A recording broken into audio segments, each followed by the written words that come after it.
Hello, I'm Steve Shaw, National Coordinator of Football Officials and Secretary of Rules Editor for the NCAA. And today we're presenting the second in our series of media videos for the 2021 season. And we're going to be featuring game action from the weekend of September 4th. Now, with week 0 and week 1 in the books, we're still too small of a sample size to be determining any trends in our game.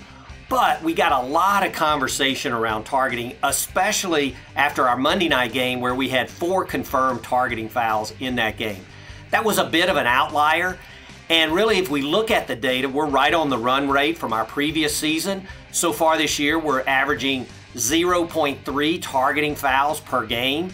But this is a trend we'll continue to look at and monitor. And I'm going to talk about this a little further on the last play of our video. So with that, let's get straight on into our plays. Our first play this week, the quarterback's going to drop back to pass, and he's under heavy pressure, and he's going to throw the ball away out in the flat. And you're going to see the line judge come in immediately to confer with the referee, and the referee's going to drop the flag for intentional grounding. Now, 2 points of note here. The quarterback is still in the pocket, and the ball did not cross the neutral zone or the neutral zone extended. So there must be a receiver in the area to avoid intentional grounding. And the line judge informs the referee there was no receiver in the area, so this is intentional grounding. Now, the other point of note, we see the defender grab the nameplate area of the quarterback. But be aware by rule that the horse collar tackle does not apply to a ball carrier, including a potential passer who is inside the tackle box. And note that this tackle box disintegrates when the ball leaves it. So even if the quarterback had been pulled down by the defender, by the back collar, there would be no foul for horse collar tackle. Play 2 is a punt situation, and the ball is going to be kicked and angled to the near sideline. And we're going to see the receiver at the 15-yard line. He's going to fake like he's going to catch the punt, and then he's contacted by number 12 of the kicking team. Now, the ball's going to land at the boundary, right at the 9-yard line. Side judge has a great spot there. But the question is, do we have a foul for kick-catch interference? By rule, the receiver must be in a position to catch the kick for there to be a foul for kick-catch interference. The receiver's not in position here, so there's no foul.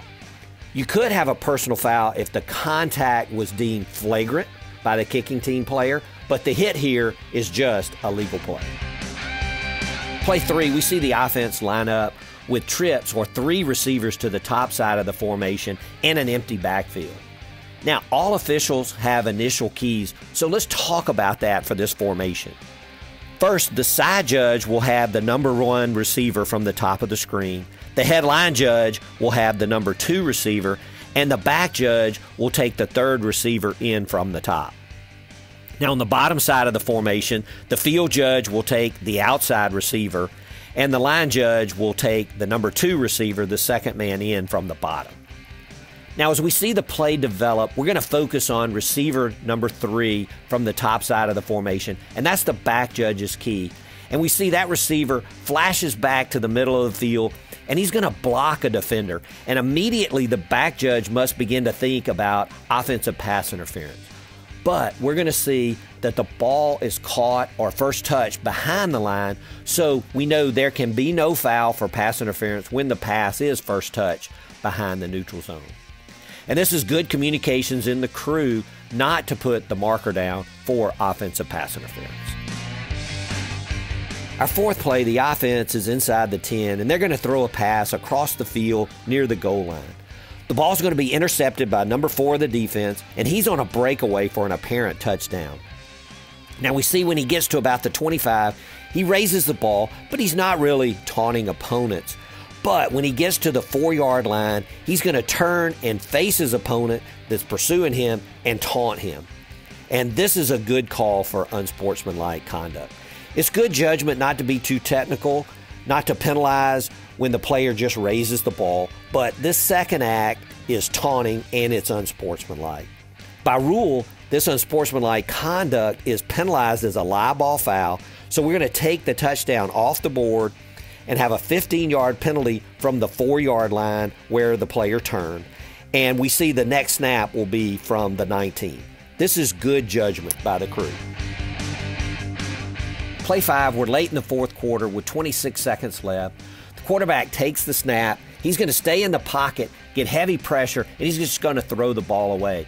And even though the ball goes across the neutral zone, it was thrown from the pocket, and there is no receiver in the area, so there's a foul for intentional grounding. We see the headline judge, he comes in and informs the referee that there's no receiver in the area, and the referee drops the flag for intentional grounding.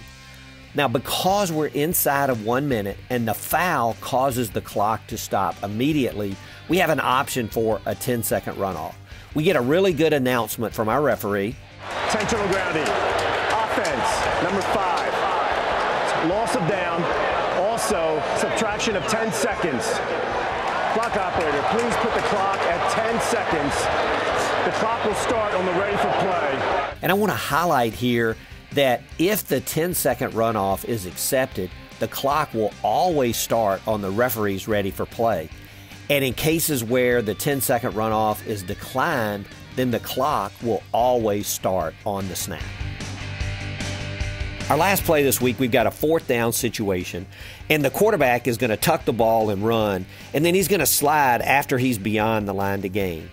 Then we get a big hit by the defense, and we get 3 flags down for targeting, and we get a good announcement by our referee. Sometimes he would try to squeeze it in.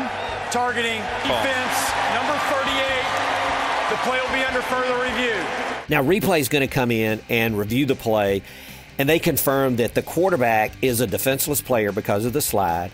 And then we're going to see number 7, he's going to go down, lower his head, lead with his head, and attack his opponent. And there is forcible contact to the head or neck area of the defenseless player. So replay can confirm the targeting, but they're going to change the number. It was announced as number 38, but it was actually number 7, so that's correctly done. Now, we got a lot of buzz from this game with 4 targeting fouls confirmed, but I just want to remind all that this game was an outlier. Last year, we averaged less than 0.3 targeting fouls per game. The actual number was 0.268. And in this game, all 4 of the fouls were confirmed. They were there, but this is not representative of almost all of our games. Well, that's it for our plays this week, and we appreciate your time invested and hope these plays are helpful to you. As we gain more data from the season, we look forward to sharing trends of our game in addition to the video as the season progresses. So best of luck to all, and stay safe and healthy.